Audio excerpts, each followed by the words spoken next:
First and Goal 365 brings you the Legacy and Leadership series every Monday at 7 o'clock p.m. How's everybody doing? It's your man, Coach Block of First and Goal 365 podcast, the #1 podcast for player development, both on and off the field. And this is segment 4 of our Legacy and Leadership with the Marines and also with one of the coaches that's in our Jamboree, August 16th. So please make sure you continue to tune in every Monday at 7 o'clock, where you can find out a little bit more about the coaches behind the whistle and also the Marines outside of their specific uniform, so that you can get to know who they are as a person, not so much as the soldier that you see. So today we have Sergeant Sheridan. How are you doing, sir? Oh, I'm doing fantastic, sir. Oh, thank you for being here. I appreciate you taking the time. And once again, I always tell everybody I appreciate your service that you committed to the United States. Thank you so much. I appreciate you. So let's get into this interview. Let's have a little fun. Tell us a little bit about you, what the world looked like the day that you decided to become a Marine. Like, what was that day like when you said, this is what I want to do? I want to serve my country. All right. So how it worked was I wanted to follow in a legacy. Okay. So always grew up around the military. I was fascinated. Probably some people won't know or remember it, but the military channel was a thing back in the day, early 2000s. Yeah. It makes me feel old now. When you say early 2000s, how old are you? I'm only 26. Oh, you're a young buck, man. Okay, gotcha. Okay. But these kids don't remember the military channel now. Okay. But always had a fascination. Wanted to be like a Navy SEAL or something like that, something cool. Okay. But then grew up around the Marine Corps base here in North Carolina. Okay. Like Camp Lejeune, located in Jacksonville, and like a lot of development, like found a youth program that I joined back when I was younger called the Young Marines, and then moved in my uncle from there. Okay. He was a Marine, like he retired after 29 years, and I wanted to follow in the legacy he kind of made for me. Okay, cool. So followed in his footsteps, and here I am. Well, before the title and before training, like, who were you as a young person? That 16 or 17-year-old kid. Tell us a little bit about who you were. So, that's a good one. No, so me, like, as a young person, like typical high schooler, right? Like just doing what I needed to do, like try my best in every class, like, but for me, just like kind of learning out, like kind of started like just developing myself, trying to figure out where I wanted to be. I knew I kind of wanted to do this, but at the end of it, like, did I want to make it a career, or did I just want to like kind of get it for what it is, like as a stepping stone for me? Yeah. So what's one story that people don't often ask you, but sometimes you wish they did? So something that may give us a little bit more about who you are outside the uniform. Man, that's a good one. But for me, like that story, I would say is just more of like what like I like do. Kind of like, because everybody sees me as like a Marine, because I wear the uniform a lot. I wear the Marine Corps flag everywhere I go. But just like being me. Yeah. So what are some things that you like to do that just like when I'm relaxing or when you're doing some self-care, what are some things that you like to do just when you're just chilling? Just when I'm chilling is like mostly like paying attention, like caring for my dogs, my family. Okay.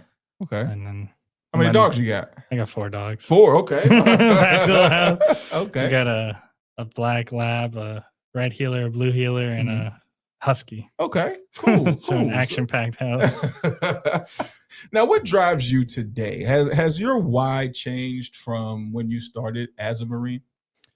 Definitely being on recruiting, it has. Okay. Because what I found on recruiting is a lot of people have like the negative thought that they're just a number when they talk to a recruiter. But for me, it's different.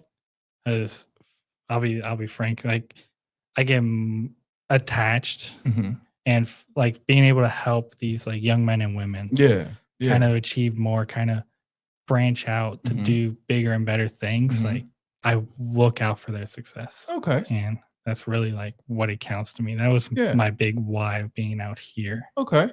Well, what goes into like the relationship building piece prior to someone actually becoming a Marine? So when you're recruiting them, Like, do you get a chance to work with them at all, or is it more so just like a phone call and then they show up to sign paperwork? How does it work? So like how a process works is like sometimes like we talk to them over the phone. Sometimes we find them out in town or at the school, wherever. But it's really trying to show them like the opportunities and what's kind of important to them. Because at the end of the day, we do what's called the benefit tags.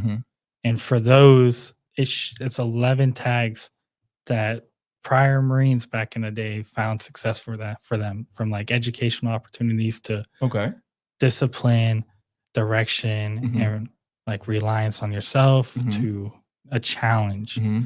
And we lay those out to them, and they pick what's the most important to them to figure out like, hey, this is like how the Marines can help you achieve what's most important to you. Okay. When a potential recruit speaks to you, what is one of the things that they have as a hang up that, like once you become a Marine, this will no longer be an issue? What's one of the things that you see, just a common trend amongst potential recruits that you might say, I hear this a lot?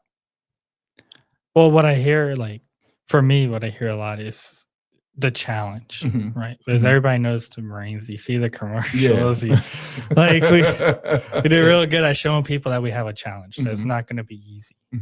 But once they realize if they can overcome that barrier, that they can pursue and achieve a lot more in their life. Okay.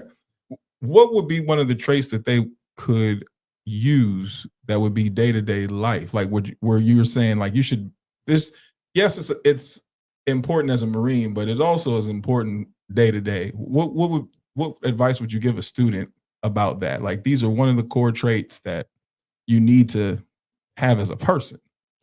Like for me, like one of the core traits that we follow as Marines, we have our 3, which is honor, courage, and commitment.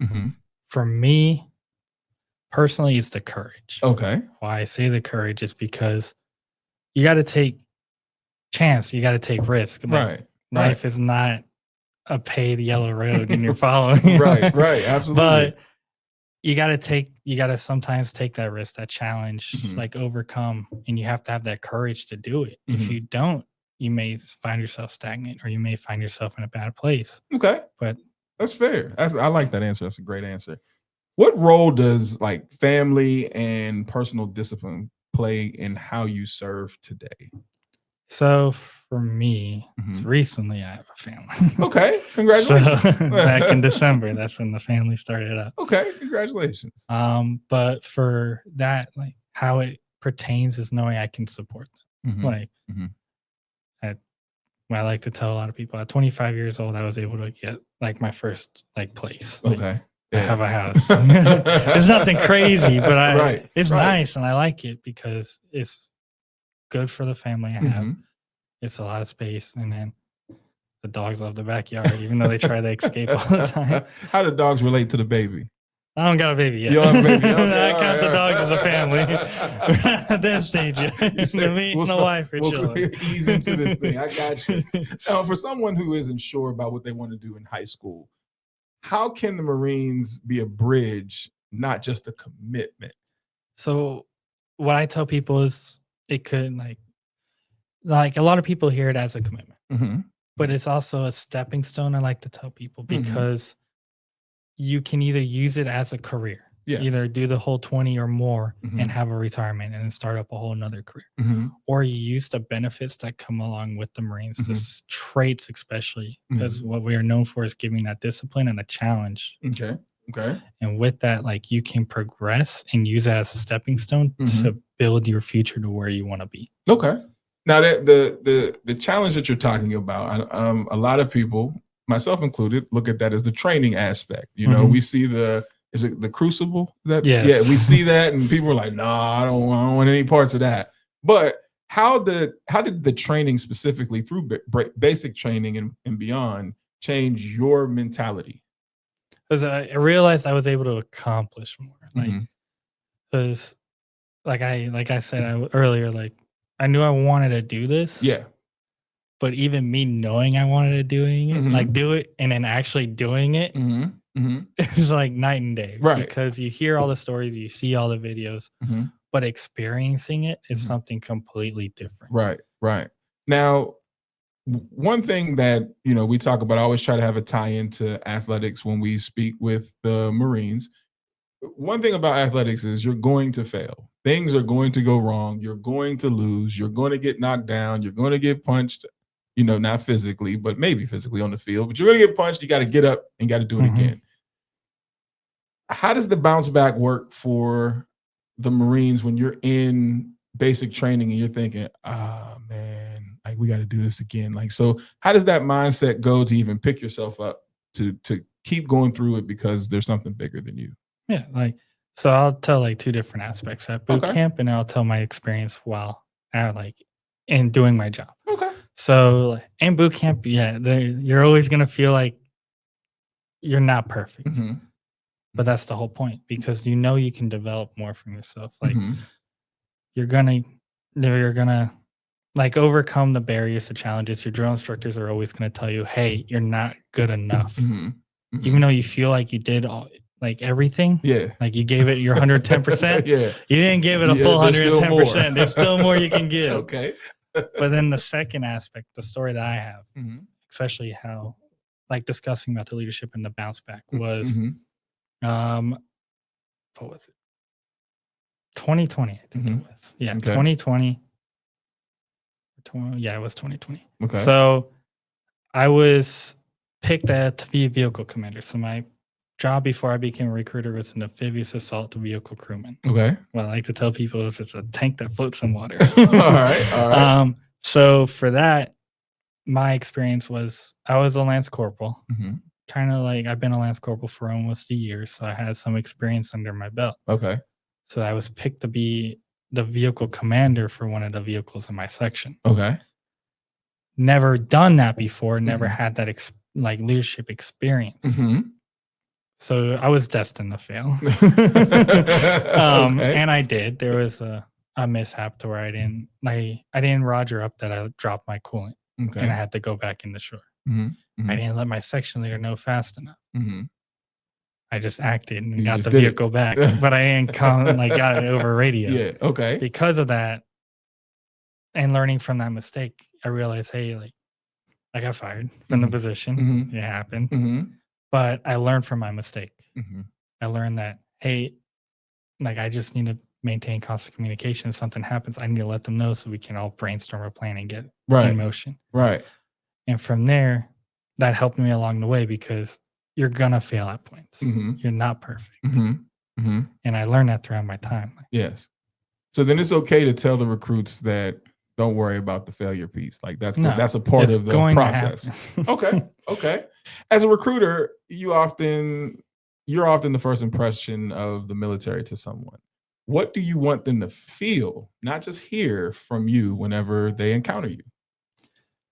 I like that one because for me, I want them to feel one, that I kind of hold myself to a standard, but Mhm. also that they can be in the same shoes I am. Mhm. Like one day they could fill my spot. Mhm. Mhm. And I want them to feel like that. I want them to feel like not necessarily like, hey, I'm just a brick wall of no emotion, but Right. Right. because I like having a smile, I like being me. Mhm. And I want to show them that you can be yourself Mhm. while wearing a uniform.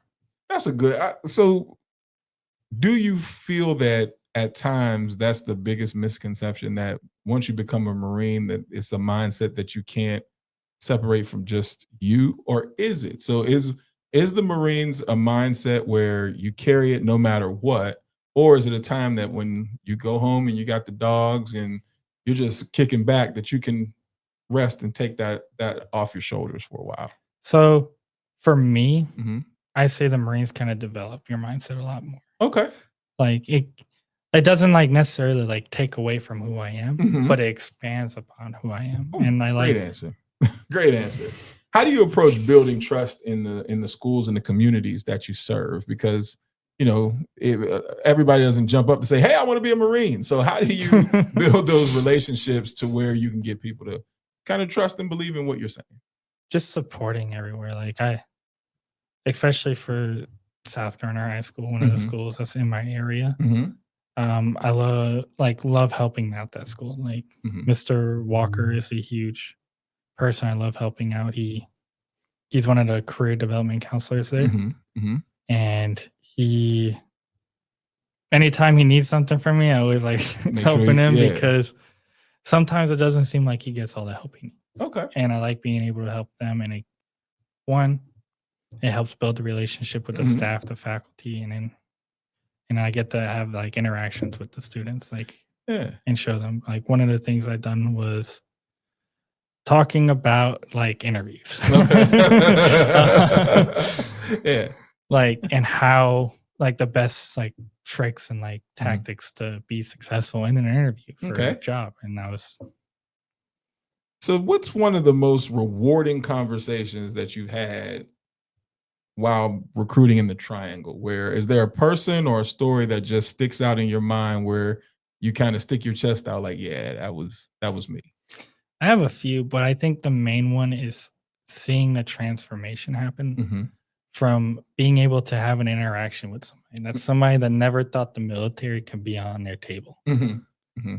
To letting them know about the opportunities, because a lot of people don't know about the opportunities that the Marines have. And then from there, seeing them actually decide, hey, I want to take this as an opportunity. Yes.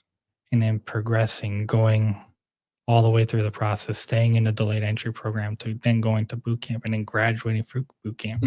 And I was able to see that a few times. And now, what type of leader do you strive to be? Not just like with the Marine Corps, but just in life. What type of leader do you want to be and have your legacy behind you, as you've spoken about with your family members? I like to put like the ones that are under me first. Like that's a huge aspect, because at the end of the day, like, yeah, you could be a leader and have the title or the boss or the position as a leader. But if the people under you like do not respect you, they don't see you as a leader. Then are you really a leader? Right.